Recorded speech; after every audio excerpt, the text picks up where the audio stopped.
Olá, queridos alunos, tudo bem? Estou com saudade de vocês.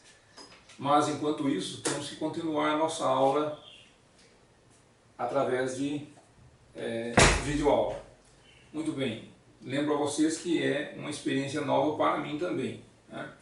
Hoje nós vamos ver a análise por meio de índices.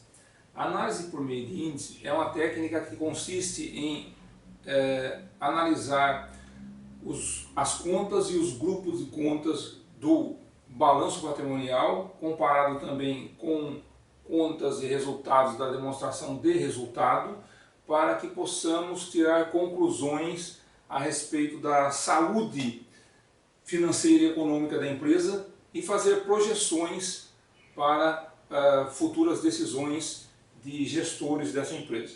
Então, quem vai utilizar esses índices, essas informações? Os gestores, para saber os rumos a serem tomados, os fornecedores, para saber se podem ou não investir nessa empresa, os proprietários, para saber como está aplicado o capital, como está investido o capital que ele aplicou nessa empresa, e os possíveis investidores, para saber se vão ter ou não rendimentos se investirem nessa empresa. Muito bem, dando continuidade então, nós vamos ver que o primeiro grupo de índices são os índices de estrutura de capital, que indicam o grau de dependência da empresa com relação a capitais de terceiros, ou seja, dinheiro de terceiros investido na empresa. Indicam também o nível de imobilização do capital, ou seja, quanto do capital da empresa está investido em ativo imobilizado, um imóvel, um veículo, fora do capital de giro, fora do ativo circulante. Muito bem. Quanto menor esse índice for, ou quanto menores esses índices forem, melhor será para a empresa. Muito bem, vamos lá, dando continuidade. O primeiro índice é a participação de capitais de terceiros sobre os recursos totais. A participação do capital de terceiros sobre os recursos totais vai nos mostrar quanto do capital investido pelo sócio na empresa está comprometido com terceiros. Nesse nosso exemplo aqui, 97% do capital investido pelos sócios na empresa está comprometido com terceiros. Lembrando que quanto menor esse índice for, melhor. O segundo é a composição do endividamento. A composição do endividamento vai nos mostrar quanto da dívida da empresa vence no curto prazo. Então, quanto da dívida total da empresa vence no curto prazo. Eu vou dividir então o passivo circulante pelo exigível total. Professor, o que é o exigível total? O exigível total é tudo que a empresa deve no curto e no longo prazo, ou seja, o passivo circulante e o passivo não circulante. Professor, qual a diferença entre curto e longo prazo? É o horizonte de 360 dias. Então, tudo aquilo que a empresa tem que pagar dentro de 360 dias, os próximos 360 dias, passivo circulante exigível a curto prazo. Tudo o que a empresa tem que pagar após 360 dias, a contar da data de encerramento do balanço, é exigível a longo prazo. Então, passivo circulante dividido pelo exigível total. Lembrando, exigível total, a soma do passivo circulante e do passivo não circulante. Aqui eu tenho que 68%, a resultado 0,68 ou 68% das dívidas da empresa vencem no curto prazo. Isso vai depender muito de empresa para empresa. Algumas empresas, como por exemplo uma padaria, dificilmente ela terá dívida de longo prazo. Já uma Embraer, com certeza tem muita dívida de longo prazo.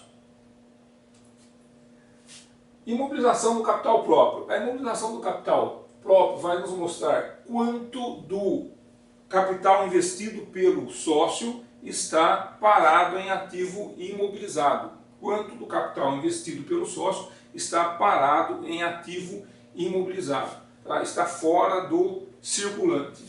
Vamos lá. Ativo não circulante, menos o realizável a longo prazo. Por que a gente pega o ativo circulante e tira o realizável a longo prazo? Porque o realizável a longo prazo são aquelas representam aqueles valores que a empresa vai receber após 360 dias. Então, se ela vai receber após 360 dias, embora faça parte do grupo do não circulante, mas depois de 360 dias vai se transformar em dinheiro, vai voltar ao estado de moeda. Então, eu pego ativos não circulantes, tiro o realizado a longo prazo e divido pelo patrimônio líquido e vou ter o percentual do capital próprio que está investido em ativo imobilizado. Então, no nosso exemplo aqui, 69% da imobilização do capital próprio. 69% do capital que os sócios investiram na empresa está parado em ativo imobilizado. Dando sequência, imobilização dos recursos não correntes. Nesse caso, eu só vou acrescentar aqui ao capital próprio o passivo exigível a longo prazo. Por quê? Porque o passivo exigível a longo prazo são recursos de terceiros investidos na empresa que ela só vai pagar no longo prazo. Então, quanto da soma do capital próprio da empresa mais o que ela tem que pagar só no longo prazo está parado em ativo imobilizado? No nosso exemplo aqui, imobilização dos recursos não correntes, 53%. Lembrando, esses índices, quanto menor, melhor. Bom, passemos agora para os índices de liquidez. Os índices de liquidez vão nos mostrar a situação financeira, a saúde financeira da empresa, a situação financeira da empresa. Esses índices, quanto maior, melhor. É a capacidade de pagamento da empresa, a capacidade de conversão de recursos em moeda e de, consequentemente, de pagamento das suas dívidas. Liquidez geral, a capacidade de pagamento no curto e no longo prazo. Ativo circulante mais ativo realizável a longo prazo dividido pelo passivo circulante mais passivo exigível a longo prazo.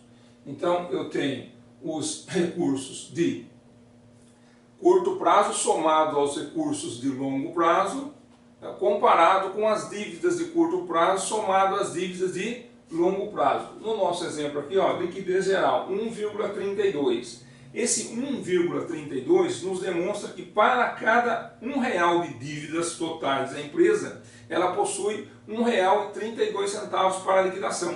Então, esse índice, toda vez que ele for superior a 1, ele será um índice bom. Obviamente, quanto maior, melhor. Mas toda vez que ele for superior a 1, significa que a empresa consegue pagar as dívidas que possui. Se ele for inferior a 1, por exemplo, se aqui tivesse dado 0,80, significaria que para cada R$1 de dívida, a empresa teria apenas 80 centavos para a liquidação. Isso seria uma situação ruim. Vamos lá. Liquidez corrente. A liquidez corrente vai fazer a mesma comparação, analisando só os recursos que a empresa tem para receber no curto prazo, comparados às obrigações de curto prazo. Lembrando, curto prazo, tudo aquilo que vence nos próximos 360 dias ou tudo aquilo que eu tenho para receber nos próximos 360 dias. Então, no nosso exemplo aqui, liquidez corrente, 1,62. Neste exemplo, para cada R$1 de dívida que a empresa tem no curto prazo, ela possui R$1,62 para liquidação. Então, ela está aqui com uma situação tranquila, ela consegue pagar com folga as suas dívidas de curto prazo. Temos ainda a liquidez seca. A liquidez seca vai retirar do ativo circulante os estoques, tá? Vai retirar do ativo circulante as despesas do exercício seguinte. Porque eu pego o ativo circulante, que são os meus recursos de curto prazo, e tiro os estoques. Por que os estoques? Porque os estoques eles demoram para ser convertidos em moeda, para eu poder efetuar pagamentos de fornecedores. Há um prazo, que a gente chama de prazo médio de estocagem, depois tem o prazo médio de recebimento de vendas. Então tem todo um ciclo que eu tenho que esperar. Então há um prazo. Então na liquidez seca eu retiro do ativo circulante o valor dos estoques e as despesas do exercício seguinte, porque as despesas do exercício seguinte não mais voltarão ao estado de moeda. Por exemplo, um exemplo de despesa do exercício seguinte, Aluguéis pagos antecipadamente, ou seja, despesas também, uma outra nomenclatura, despesas antecipadas, que seriam, você paga o aluguel hoje, por 6 meses, hoje ele é um direito, mas a partir do momento em que o tempo vai passando, esse aluguel antecipado vai se transformando em despesa. E, embora faça parte do ativo circulante, ele não mais vai voltar ao estado de moeda. Então eu pego o ativo circulante, subtraio os estoques, subtraio as despesas do exercício seguinte e divido pelo passivo circulante. Eu vou ter uma capacidade de pagamento aqui de apenas 89 centavos para cada R$1 de dívida. Então, analisando a liquidez seca, a empresa tem apenas 89 centavos para cada R$1 de dívidas, se ela descontar os estoques e as despesas antecipadas. Liquidez imediata. A liquidez imediata mede a capacidade de pagamento da empresa imediatamente, ou seja, se ela quiser liquidar, efetuar o pagamento de suas dívidas no ato, totalmente, agora. Isto vale para uma análise. Dificilmente a empresa tem que pagar suas dívidas imediatamente, mas para análise eu pego o disponível. O que é o disponível? O disponível é um grupo do circulante, do ativo circulante, que nós temos as contas caixa, banco e aplicações financeiras. Então, o que representa o ativo disponível? O dinheiro imediato, a disponibilidade imediata de dinheiro. Eu vou dividir, então, o disponível pelo passivo circulante, pelas dívidas que eu tenho de curto prazo. E vou achar aqui que de liquidez imediata eu tenho 0,20. O que significa? Que se eu fosse pagar as dívidas imediatamente, hoje todas as dívidas, eu teria apenas 20 centavos para cada R$1 de dívida. Muito bem, queridos alunos, agora nós vamos dar uma pausa. Como esse conteúdo ele é muito extenso, eu vou dividir em várias pequenas aulas, para não se tornar cansativo para vocês e para ficar mais fácil para eu postar nas mídias, para que vocês possam assistir. Então, na próxima aula, nós vamos partir dos índices de rotação, ok? Então, por favor, aguardem a próxima aula. Um grande abraço.